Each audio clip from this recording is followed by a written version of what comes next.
Eventos finais, capítulo 6. O estilo de vida e as atividades do remanescente. Espírito de serviço e abnegação. Longamente tem Deus esperado que o espírito de serviço se apodere de toda a igreja, de maneira que cada um trabalhe para ele segundo sua habilidade. Quando os membros da Igreja de Deus fizerem a obra que lhes é indicada nos necessitados campos nacionais e estrangeiros, em cumprimento da comissão evangélica, todo mundo será logo advertido, e o Senhor Jesus retornará à terra com poder e grande glória. Há por toda parte a tendência de substituir pela obra de organizações o esforço individual. A sabedoria humana tende à consolidação, à centralização, à edificação de grandes igrejas e instituições. Muitos deixam as instituições e organizações à obra da beneficência. Eximem-se do contato com o mundo, e o coração torna-se-lhes frio. Ficam absorvidos consigo mesmos e insensíveis à impressão. Extingue-se-lhes no coração o amor para com Deus e o homem. Cristo confia a seus seguidores uma obra individual, uma obra que não pode ser feita por procuração. O serviço aos pobres e enfermos, o anunciar o evangelho aos perdidos, não deve ser deixado a comissões ou caridade organizada. Responsabilidade individual, individual esforço e sacrifício pessoal é uma exigência evangélica. Ocupai-vos até que ele volte. Cristo diz: ocupai-vos até que eu volte. Talvez faltem apenas alguns anos para que termine a história de nossa vida, mas devemos ocupar-nos até então. Cristo quer que cada pessoa se habitue a esperar calmamente o seu segundo aparecimento. Todos devem examinar diariamente a palavra de Deus, mas não negligenciar os deveres atuais. Cristo declarou que, quando ele vier, alguns de seu povo expectante estarão empenhados em transações comerciais.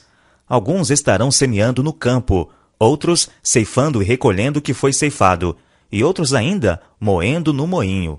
Não é a vontade de Deus que os seus eleitos abandonem os deveres e as responsabilidades da vida e se entreguem à ociosa contemplação, vivendo num devaneio religioso. Amontoai nesta vida todas as boas obras que puderdes. Como se cada dia fosse o último.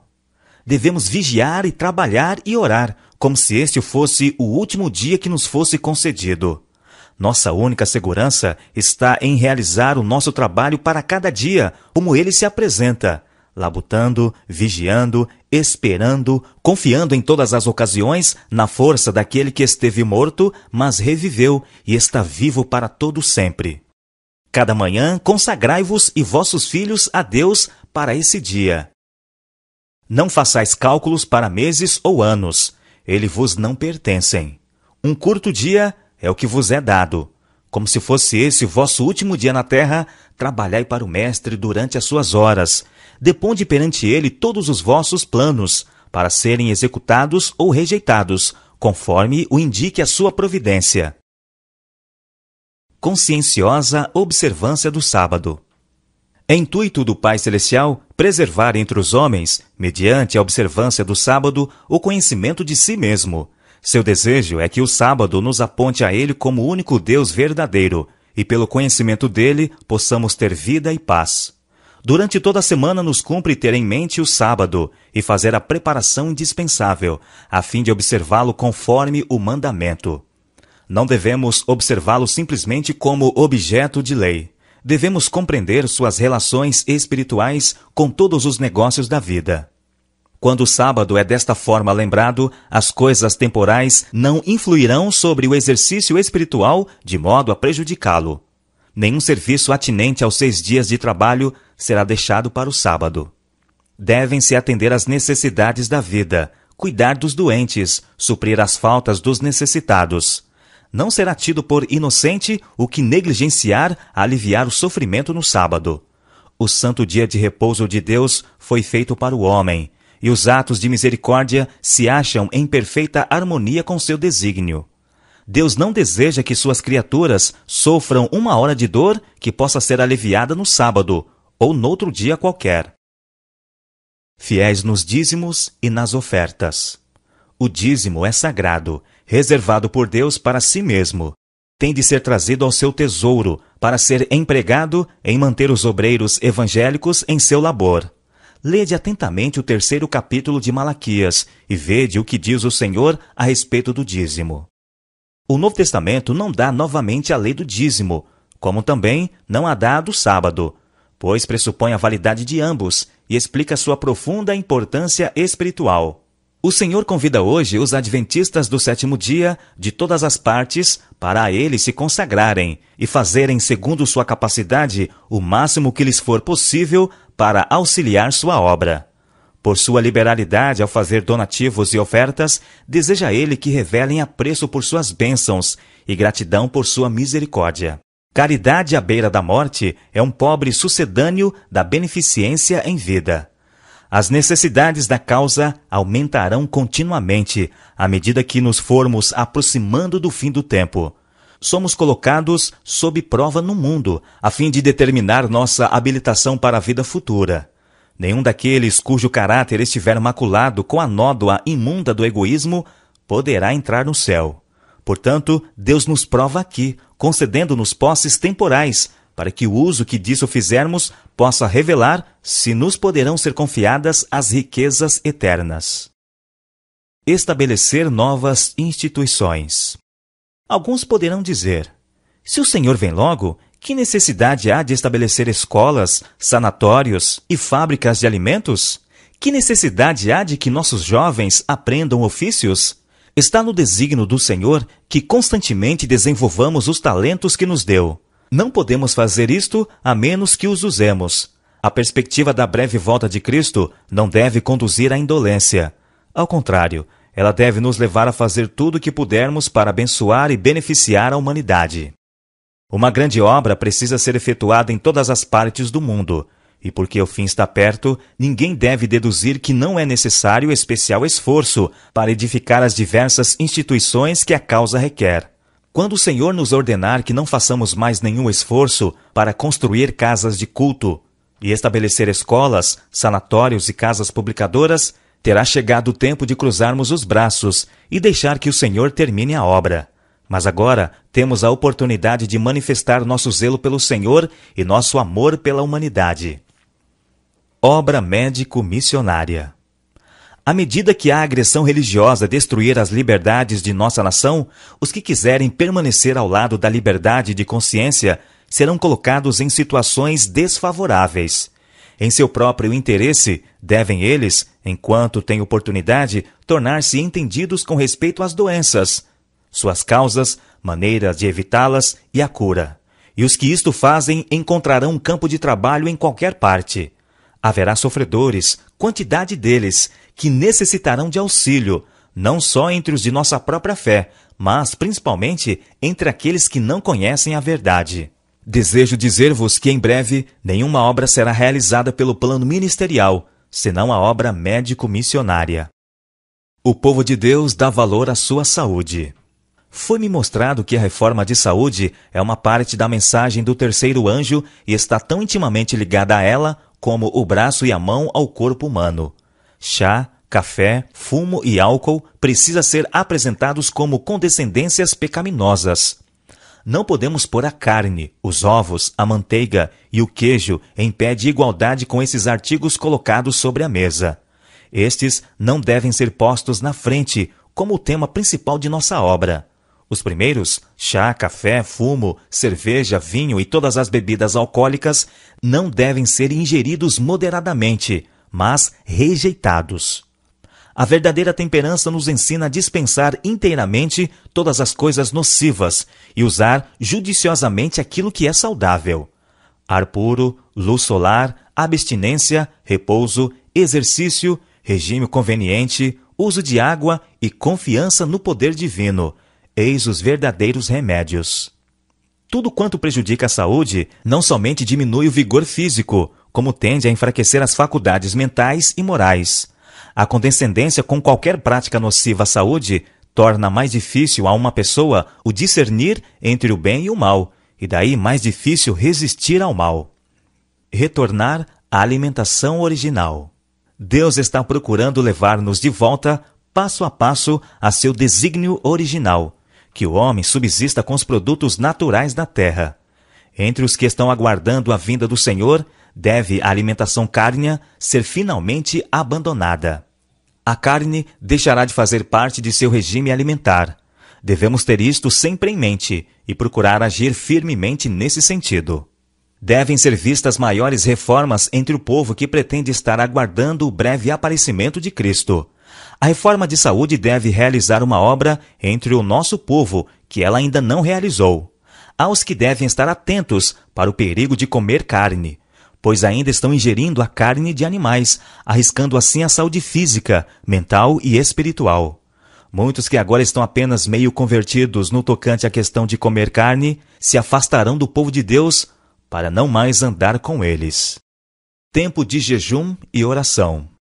Agora e daqui por diante até o tempo do fim, deve o povo de Deus ser mais fervoroso, mais desperto, não confiando em sua própria sabedoria, mas na sabedoria de seu líder. Devem pôr de parte dias de jejum e oração. Pode não ser requerida a completa abstinência de alimento, mas devem comer moderadamente, do alimento mais simples.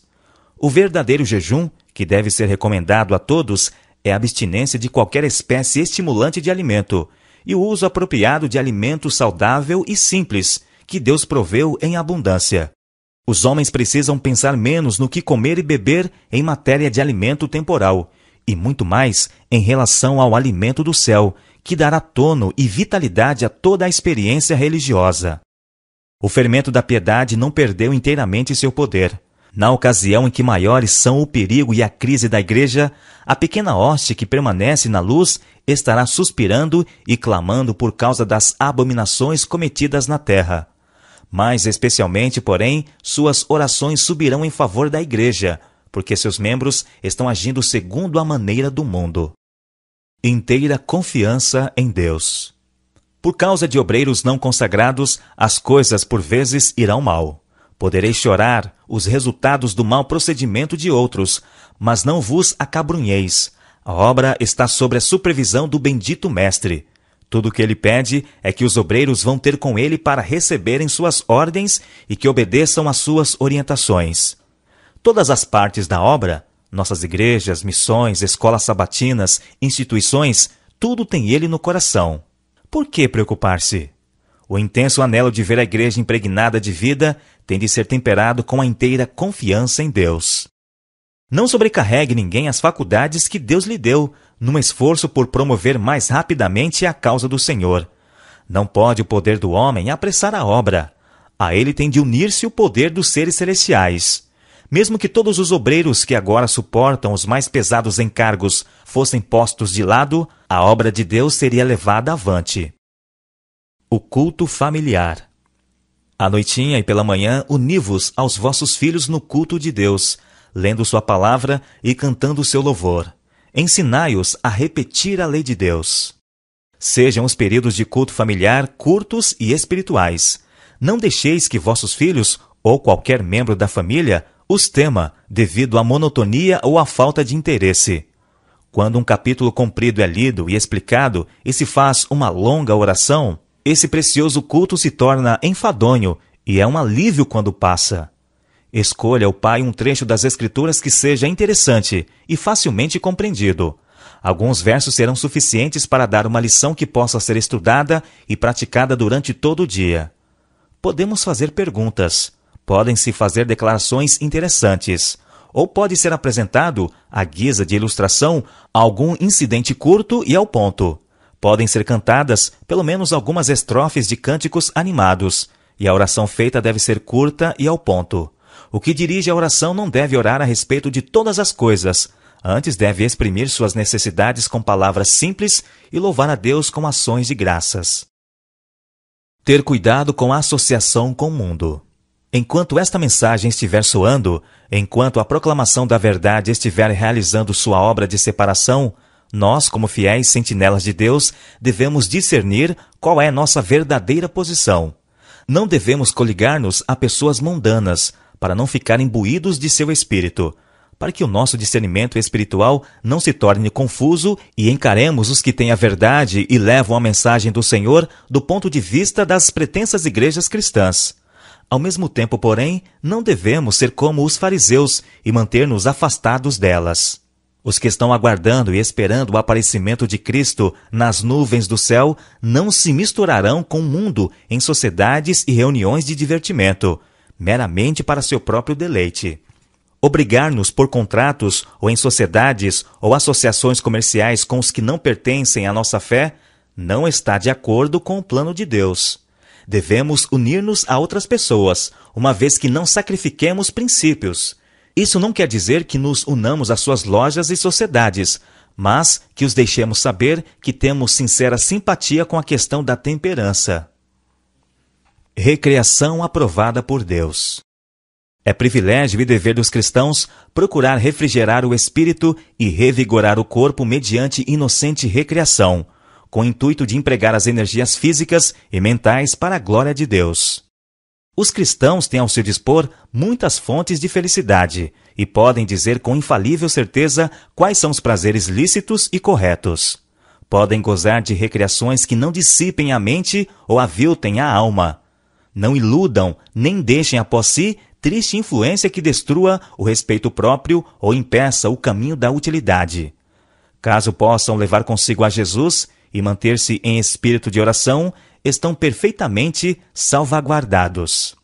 As nossas reuniões devem ser dirigidas de tal maneira, e nossa conduta aí deve ser tal que, ao voltarmos para casa, possamos ter uma consciência livre de ofensa para com Deus e o homem. A consciência de não havermos ferido, ou, de algum modo, causado algum dano àqueles com quem estivemos em contato, ou exercido sobre eles qualquer nociva influência. Toda diversão em que vos puder desempenhar, pedindo sobre ela, com fé, a bênção de Deus, não será perigosa. Mas todo divertimento que vos torna inaptos para a oração particular, para a devoção no altar da oração ou para tomar parte nas reuniões de oração, não é seguro, mas perigoso. Música que eleva. Assim como os filhos de Israel, jornadeando pelo deserto, suavizavam pela música de cânticos sagrados a sua viagem, Deus ordena a seus filhos hoje que alegrem a sua vida peregrina. Poucos meios há mais eficientes para fixar suas palavras na memória do que repeti-las em cânticos. E tal cântico tem maravilhoso poder. Tem poder para subjugar as naturezas rudes e incultas, poder para suscitar pensamentos e despertar simpatia, para promover a harmonia de ação e banir a tristeza e os maus pressentimentos, os quais destroem o ânimo e debilitam o esforço. A música faz parte do culto de Deus nas cortes celestiais, e devemos esforçar-nos em nossos cânticos de louvor por nos aproximar tanto quanto possível da harmonia dos coros celestes. O cântico, como parte do culto religioso, é um ato de adoração, tanto como a prece. O emprego de instrumentos de música não é absolutamente objetável. Eles eram usados nos serviços religiosos dos antigos tempos. Os adoradores louvavam a Deus com a harpa e o símbolo, e a música deve ter seu lugar em nossos cultos. Televisão e teatro. Entre as casas de diversões, a mais perigosa é o teatro. Em lugar de ser uma escola de moralidade e virtude, como costuma ser chamada, é ela justamente o viveiro da imoralidade. Os hábitos viciosos e as tendências pecaminosas são fortalecidas e confirmadas por esses entretenimentos. As cantigas baixas, os gestos, expressões e atitudes indecentes corrompem a imaginação e aviltam a moral. Todo jovem que assiste habitualmente a tais exibições será corrompido em princípio. Não existe em nosso país influência mais poderosa para corromper a imaginação, destruir as impressões religiosas e enfraquecer o gosto pelos prazeres tranquilos e as sóbrias realidades da vida do que as diversões teatrais. O gosto por essas cenas aumenta em cada transigência, assim como o desejo para com as bebidas intoxicantes se fortalece com seu uso. A bênção de Deus não será invocada sobre a hora passada no teatro ou na dança. Cristão algum desejaria encontrar a morte em tal lugar. Nenhum quereria ser encontrado aí, quando Cristo viesse. Os únicos entretenimentos seguros são aqueles que não afugentam os pensamentos sérios e religiosos. Os únicos lugares seguros de ajuntamento são aqueles a que podemos levar conosco a Jesus. Vestuário e adornos. Não há necessidade de fazer do assunto do vestuário o ponto principal de vossa religião. Algo mais valioso há de que falar. Falai de Cristo, e quando o coração estiver convertido, tudo que não está em harmonia com a palavra de Deus cairá. Se somos cristãos, seguiremos a Cristo, ainda mesmo que o caminho em que tenhamos de andar contrarie as nossas inclinações naturais. Não há necessidade de vos dizer que não deveis usar isto ou aquilo, pois se o amor dessas coisas vãs estiver em vosso coração, pôr de parte os vossos adornos apenas se assemelhará ao cortar a folhagem de uma árvore. As inclinações do coração natural de novo surgiriam. Deveis ter consciência própria.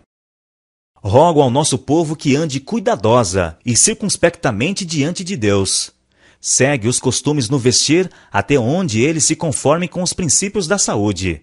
Vistam-se as nossas irmãs com simplicidade, como muitas fazem, tendo as vestes de material bom e durável, apropriado para esta época, e não permitam que a questão do vestuário lhes encha a mente. Nossas irmãs devem vestir-se com simplicidade, devem trajar-se com roupas modestas, com modéstia e sobriedade. Dai ao mundo uma ilustração viva do adorno interior da graça de Deus. A aparência exterior é um indicador do coração. A necessidade de publicações.